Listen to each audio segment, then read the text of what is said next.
kan dengar kata kelompok?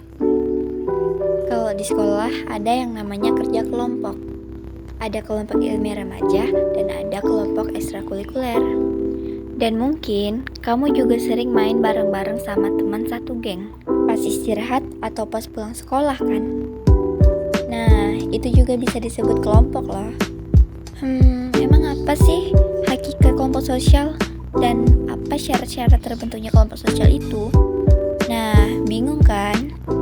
Daripada bingung, yuk simak video penjelasan ini sama-sama. Kelompok sosial itu kumpulan manusia yang memiliki kesadaran yang sama tentang keanggotaan dan saling berinteraksi. Syarat dan ciri kelompok sosial itu ada beberapa menurut para ahli. Yang pertama, menurut Robert Camerton, ahli sosiolog asal Amerika, ada 3 kriteria kelompok sosial. Yang pertama, mereka mempunyai pola interaksi. Yang kedua, pihak yang berinteraksi mengakui kalau dia adalah anggota kelompok.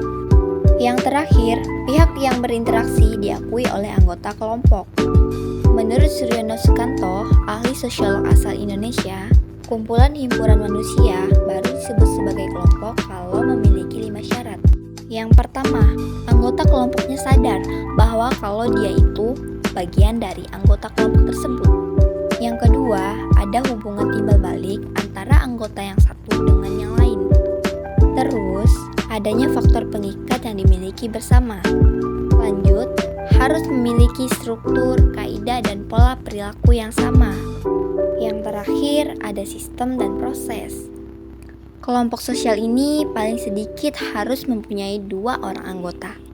Ya, karena kalau sendirian itu namanya jomblo. Semakin banyak anggota dalam suatu kelompok, maka semakin banyak pula hubungan dalam kelompoknya.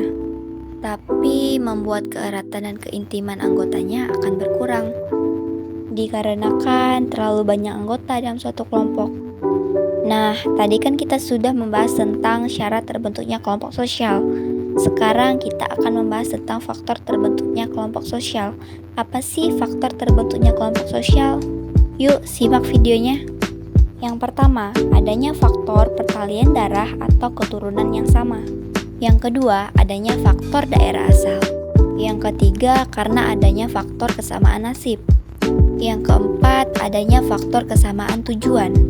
Dan yang terakhir, adanya faktor letak geografis atau wilayah yang sama.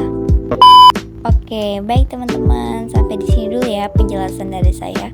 Sampai jumpa di video selanjutnya. Sekian dan terima kasih.